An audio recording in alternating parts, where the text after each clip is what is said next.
Hey, we are back. അപ്പം നമ്മളെ final day ആണ്. ഫൈനൽ ഡേ നല്ല രീതിക്ക് ലേറ്റായി. കാരണം നമുക്ക് ഇന്നലെ റൂമിൻ്റെ കാര്യത്തിൽ ചെറിയ ഇഷ്യൂസ് വന്നിരുന്നു. നമ്മൾ നോർമലി സെറ്റ് ചെയ്ത റൂം കുറച്ച് ബുദ്ധിമുട്ടുള്ളത് കാരണം നമ്മൾ പിന്നെ രാത്രി പുതിയ റൂമൊക്കെ എടുത്തു. അങ്ങനെ ഒരുപാട് ലേറ്റായി പോയി. അപ്പോൾ നമ്മൾ കിടന്നുറങ്ങാൻ നല്ല രീതിക്ക് ലേറ്റ് ആയതുകൊണ്ട് റെസ്റ്റ് എടുത്തിപ്പോൾ 8 മണിക്കാണ് നമ്മൾ റൈഡ് സ്റ്റാർട്ട് ചെയ്യുക. 8 മണി അല്ല 8:10 അപ്പം നമുക്കൊരു 80 കിലോമീറ്റർ ഉള്ളത്. ഇപ്പം നോർമൽ ഡേയ്സ് പോലെ സ്വീകരണങ്ങൾ കാര്യങ്ങളൊന്നുമില്ല. നമുക്കിപ്പം ഈവനിങ് ഒരു 4 ആകുമ്പോഴേക്ക് ട്രിവാൻഡ്രം പിടിക്കുക എന്നുള്ള ഒറ്റ ലക്ഷ്യം മാത്രമേ ഉള്ളൂ. കുറച്ച് വെയിൽ കൊള്ളേണ്ടി വരും. അപ്പം ഓക്കെ ഗൈസ്, നോക്കാം എന്താ സ്ഥിതിയിലുണ്ട്. നമ്മൾ നീണ്ടകരയാണെന്ന് തോന്നുന്നുണ്ട്. ചേട്ടാ ഇത് നീണ്ടകര? ആ അതെ, നീണ്ടകര എത്തി. നമ്മൾ ഇവിടെയൊക്കെ പുതിയ പാലങ്ങൾ വരുന്നുണ്ട്. 2 ഭാഗവും വലിയ പാലം വരുന്നുണ്ട്. ഇത് ഇവിടുത്തെ ഒരു ഹാർബർ സെറ്റപ്പാണ്. ഇവിടെ എല്ലാവരും ഇവിടുന്ന് മീനൊക്കെ വാങ്ങി പോകുന്നുണ്ട്.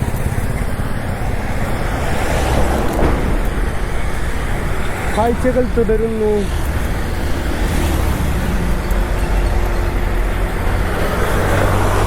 നമുക്ക് പോന്നിട്ട് ഒരു 20 കിലോമീറ്റർ അല്ല 20 മിനിറ്റ് കഴിഞ്ഞു.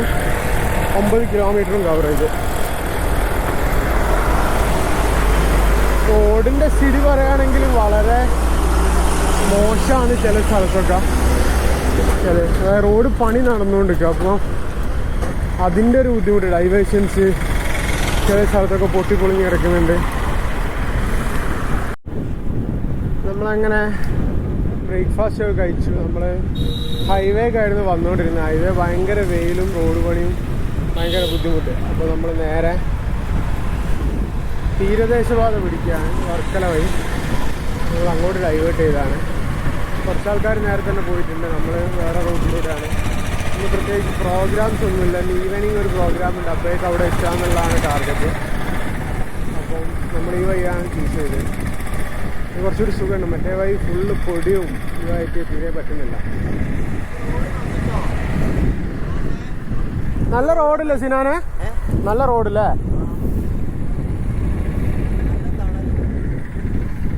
കമ്പാരിറ്റീവ്ലി തണലുണ്ട്. അങ്ങനെ നമ്മൾ ബീച്ച് സൈഡിൽ കൂടെ യാത്ര ചെയ്തുകൊണ്ടിരിക്കുകയാണ്. കോവളത്തേക്ക് പോയിക്കൊണ്ട്, കോവളല്ല വർക്കല ക്ലിഫ് സൈഡിലേക്ക് പോയിക്കൊണ്ടിരിക്കുകയാണ്. ഇത് എവിടെയാണെന്നുള്ളത് അറിയില്ല. സെൻട്രൽ സൈഡ് കായലും ഇപ്പുറത്ത് കടലും. വെള്ളം, അവിടെയും വെള്ളം ഇവിടെയും വെള്ളം.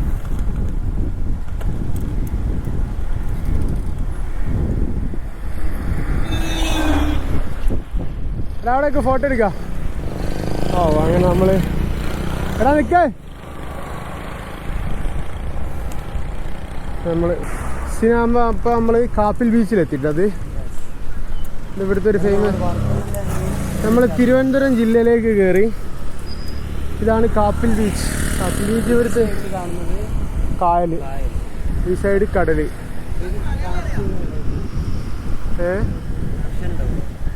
എങ്ങനെ ഉണ്ടാവുമോ അറിയില്ല കേട്ടോ. ഇത് ഇവിടുത്തെ അത്യാവശ്യം ഒരു ഫേമസ് ആയിട്ടുള്ള ബീച്ചാണ് Kappil beach. Yes, finally reach here, Varkala cliff.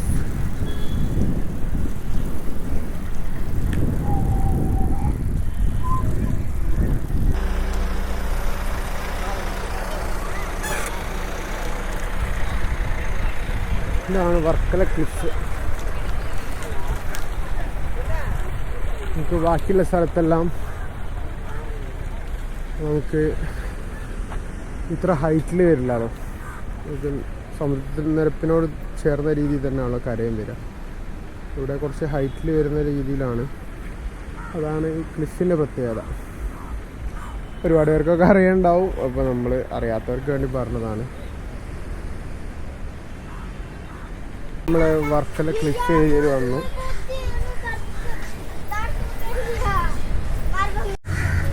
Varkala സംഭവം ഒരു പക്ക നമ്മൾ ഗോവയിലൊക്കെ പോയ ടൈപ്പ് വൈബാണ്. ഇപ്പം അങ്ങനത്തെ ഡ്രസ്സ് കാര്യങ്ങൾ ഒക്കെ ഇപ്പം താഴേക്ക് ഇറങ്ങി പോയിട്ട് ഒരുപാട് കാണാനുണ്ട്. താഴേക്ക് നമ്മൾ പോകുന്നില്ല,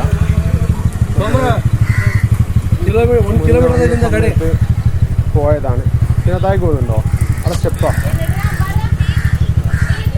അപ്പം സൈക്കിൾ തള്ളി കെട്ടാനകത്ത് നമ്മൾ തിരിച്ചു പോവാണ്. താഴെ നല്ല വെയിലും ഉണ്ട്.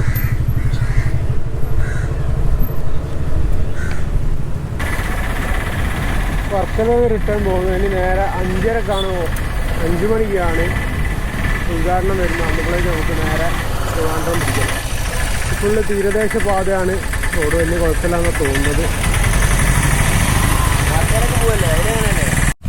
ഇതാണ് അഞ്ചുതെങ്ങ് കോട്ട എന്ന് പറയുന്നത്. ഇത് പണ്ടത്തെ കാലഘട്ടത്തിൽ ഉണ്ടാക്കിയൊരു കോട്ടയാണ്. ഒരുപാട് വർഷങ്ങൾക്ക് മുന്നേ ഇവിടെ ഒരു അഞ്ചുതെങ്ങ് കലാപമൊക്കെ നടന്നിട്ടുണ്ട്.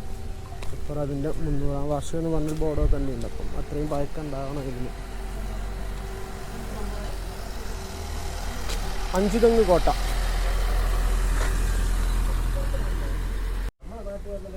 ഇതാണ് ഇതിൻ്റെ ഹിസ്റ്ററി. 1960 ബ്രിട്ടീഷുകാരുണ്ടാക്കിയതാണ്. ബ്രിട്ടീഷുകാരുടെ അധീനതയിലുണ്ടായിരുന്ന സംഭവമാണ്.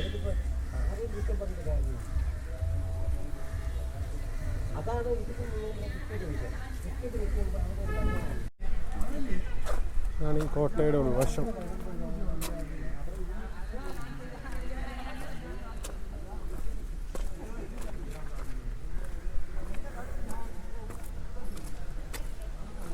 ഇതിൻ്റെ സൈഡ് കയറി നോക്കാനും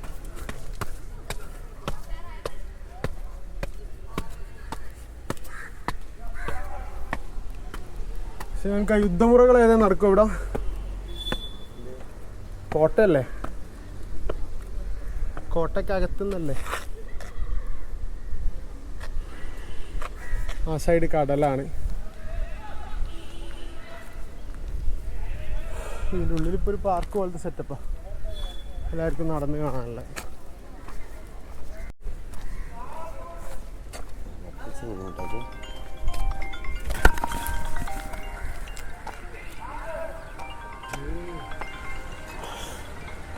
ഇതാണ് കോട്ടയുടെ ഒരു സൈഡ്. ഇവിടെ ബീച്ചാണ്. അപ്പോൾ നമ്മൾ പോയിക്കൊണ്ടിരിക്കുകയാണ്. നമ്മളെ ഈ ലക്ഷദ്വീപിൻ്റെ ഒക്കെ വീഡിയോയിൽ കാണുന്ന ടൈപ്പ് ഒരു ഇതില്ലേ, തെങ്ങും ഒരു സൈഡ് കടലും, ഫ്രീ ആയ റോഡ്, തണുപ്പ്, കാറ്റ്. നമ്മൾ റൂട്ട് ഡൈവേർട്ട് ചെയ്യാൻ എടുത്ത തീരുമാനം വളരെ 110% മികച്ച തീരുമാനമല്ലേ സിന? 5 കിലോമീറ്റർ അധികം വന്നതിൽ എന്തൊക്കെ നേടിയില്ലേ? സംഭവം നമുക്ക് ബാക്കിയുള്ളവരെക്കാൾ 5 കിലോമീറ്റർ അധികം ഓടാനുണ്ട്. പക്ഷെ അതിൽ നമ്മൾ എത്രയോ പൊടി നിന്നൊന്നും ഒഴിവായി കിട്ടി. വെയില്, നല്ല റോഡ് കിട്ടി, വെയിൽ കുറഞ്ഞ് കിട്ടി, ട്രാഫിക് ഇല്ല, പിന്നെ കയറ്റമൊക്കെ കുറവാ. മറ്റേത് ഹൈവേ ആണെങ്കിലും സർവീസ് റോഡ് കയറും, അത് കഴിഞ്ഞ് ബൈപ്പാസ് കയറും, പിന്നെ പാലം പണി എടുക്കുമ്പോൾ താഴെ കൂടെ പോകും. അങ്ങനെ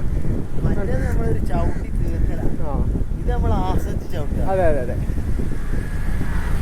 മറ്റേ നമ്മളെ ചവിട്ടി തീർക്കേണ്ട കിലോമീറ്റർ കംപ്ലീറ്റ് ചെയ്യണമെന്ന് വെച്ചാൽ അത് അങ്ങോട്ട് തീർക്കും. അതെ, കുറേ ആൾ നമ്മളിപ്പോൾ നമുക്ക് ഇനിയിപ്പോൾ കറക്റ്റ് പറയുകയാണെങ്കിൽ 29 കിലോമീറ്ററിൻ്റെ മേലെ ഉണ്ട്, 29 കിലോമീറ്ററോളം ഉണ്ട്. പക്ഷേ കുറേ ആൾക്കാർ അവിടെ എത്തിയപ്പോൾ ഇരിക്കുന്നുണ്ടാവും. അവർ നേരത്തെ അവിടെ ഫിനിഷ് ചെയ്യുന്നല്ലാതെ അവർക്ക് ഇതിൽ പ്രത്യേകിച്ച് വലിയ മെമ്മറീസ് ഒന്നും കിട്ടിയിട്ടുണ്ടാവില്ല. നമ്മൾ യാത്ര ചെയ്യുന്നത് ഫോർ ക്രിയേറ്റിംഗ് മെമ്മറീസ്.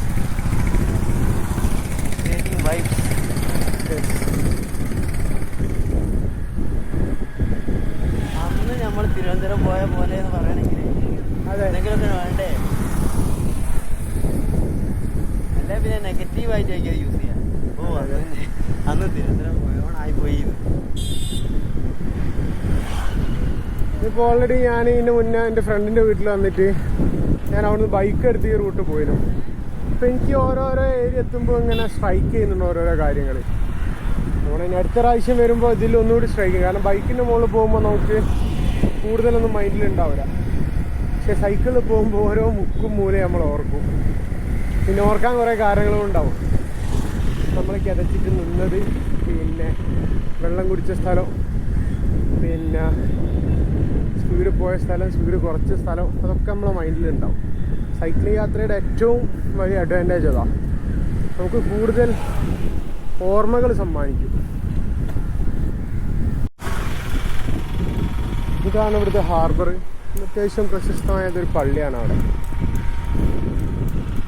എയർപോർട്ട് നേരെ കാണിച്ച് തിരുവനന്തപുരം അല്ലേ?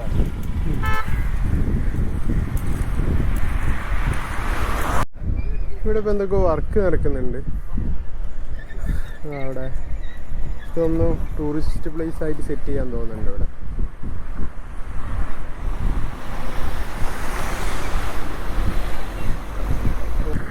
നമ്മൾ ഓർമ്മകളുടെ കാര്യം ഇങ്ങനെ സംസാരിച്ചുകൊണ്ടാണല്ലോ വന്നത്. അപ്പം ഞാൻ നേരത്തെ ഇങ്ങനെ ചിന്തിക്കുന്നത്, നമ്മൾ വരുന്ന സമയത്ത് ഉപ്പിലിട്ട വാങ്ങിയൊരു കട ഉണ്ടായി. ഞാനും വൈഫും ഒക്കെ തോന്നുന്നത് ഈ കടയിൽ നിന്നാണ് ഞങ്ങളന്ന് ഉപ്പിലിട്ട വാങ്ങിയത്.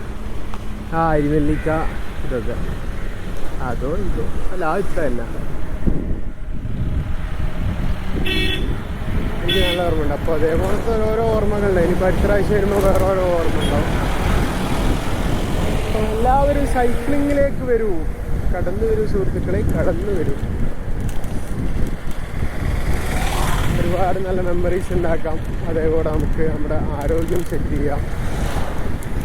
0 പൊല്യൂഷൻ ഫ്രീ ആയിട്ട് നമുക്ക് യാത്ര ചെയ്യാം.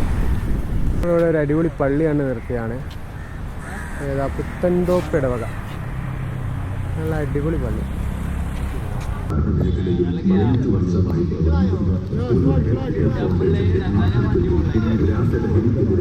ഡ്രഗ് ഫ്രീ കേരള എന്ന സന്ദേശമുള്ള താമരശ്ശേരിയിൽ നിന്നും തിരുവനന്തപുരത്തേക്ക് ഫ്രീഡം റൈഡ് സൈക്ലിംഗ് യാത്ര cyclothon for a drug free Kerala.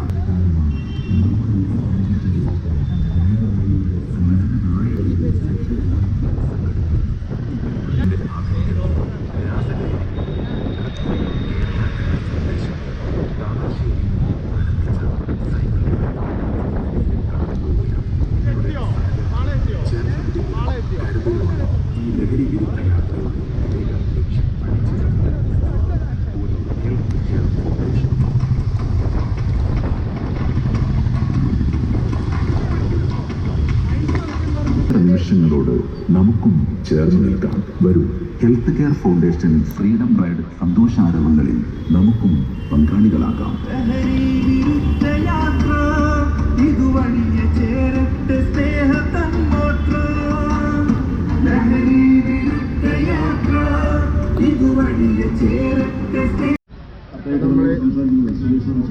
തിരുവനന്തപുരത്തെത്തി. തിരുവനന്തപുരത്ത് നിന്ന്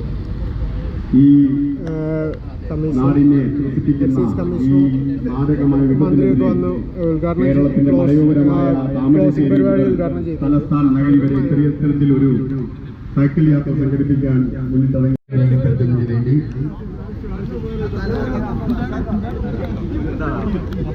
ഈ പരിപാടിയിൽ ആശംസ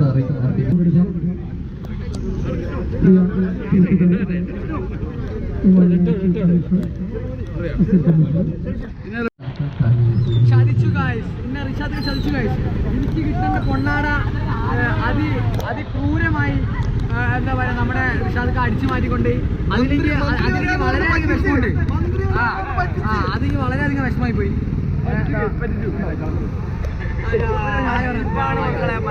ഈ പരിപാടി ഈ ഒരു ഓർമ്മ ഈ തിരുവനന്തപുരത്തിന്റെ മണ്ണിൽ നിറഞ്ഞ പ്രചോദനം. പോരാട്ടം വെറുതെയാവില്ല. നമ്മളെ ചേച്ചി ചോറ് എനിക്ക് നേരം വൈകും ചോറ് എടുത്തു വെച്ച ചേച്ചി സ്വന്തം ബിസ്നേട്ടെ സ്വന്തം വലിയ ഒരു സന്ദേശമാണ് നിങ്ങൾ നൽകിയത്. എന്തായാലും ഈ വലിയ എല്ലാവരും ഒറ്റക്കെട്ടായിരുന്നാലും പരിപാടി അടിപൊളിയല്ലേ?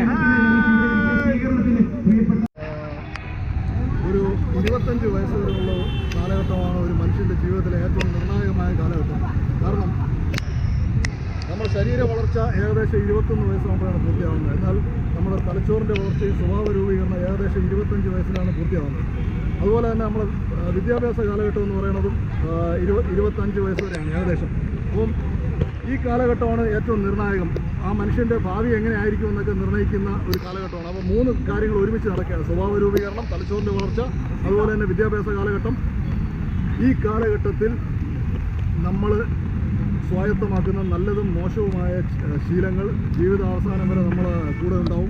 അതുകൊണ്ടാണ് ചുട്ടായിലെ ശീലം ചുടരവരെ എന്ന് പണ്ടുള്ളവർ പറഞ്ഞത്. അതുകൊണ്ട് ഈ പ്രായത്തിൽ വളരെ സൂക്ഷിക്കണം, വളരെ അച്ചടക്കത്തോടുകൂടി നല്ല ശീലങ്ങൾ മാത്രം സ്വായത്തമാക്കണം. മോശപ്പെട്ട ശീലങ്ങളുണ്ടെങ്കിൽ ഈ പ്രായത്തിനുള്ളിൽ തന്നെ വെടിഞ്ഞിരിക്കണം. നല്ല ലക്ഷ്യങ്ങൾ ഉണ്ടായിരിക്കണം. ആ ലക്ഷ്യങ്ങളെ മുൻനിർത്തി പ്രവർത്തിച്ചുകൊണ്ടേയിരിക്കണം. ആവശ്യമില്ലാത്ത കാര്യങ്ങളിൽ ശ്രദ്ധിക്കാനേ പോകരുത്. ഒരു സെക്കൻഡ് പോലും മോശപ്പെട്ട കാര്യങ്ങളിലേക്ക് കളയരുത് എന്നാണ് എനിക്ക് എൻ്റെ പ്രിയപ്പെട്ട യുവജനങ്ങളോട് അഭ്യർത്ഥിക്കാനുള്ളത്. ഈ അവസരം തന്ന ഇതിൻ്റെ റിഷാദിനോട് വളരെ ഡിപ്പാർട്ട്മെൻറ്റിൻ്റെ പേരിലും വ്യക്തിപരമായ പേരിലും അഗൈതവമായ നന്ദി രേഖപ്പെടുത്തുന്നു. Thanks for the opportunity. അങ്ങനെ നമ്മളെ 5 ദിവസത്തെ യാത്ര കഴിഞ്ഞ് നമ്മൾ തിരുവനന്തപുരത്ത് നിന്ന് വിട പറയാണ്. 5 ദിവസം നമ്മൾ പോന്നിട്ട് അപ്പോൾ നല്ലൊരു എക്സ്പീരിയൻസ് ആയിരുന്നു. ഒരുപാട് നല്ല ഓർമ്മകളും എല്ലാ രീതിയിലുള്ള ഓർമ്മകളും കിട്ടിയിട്ടുണ്ട്. പിന്നെ ഒരു NSS ക്യാമ്പിലൊക്കെ വന്ന ഫീലായിരുന്നു. എല്ലാവരും ഒരുമിച്ച് എല്ലാവരും സ്വന്തം എഫേർട്ടിലൊക്കെ ചെയ്ത കാര്യങ്ങളാണ്.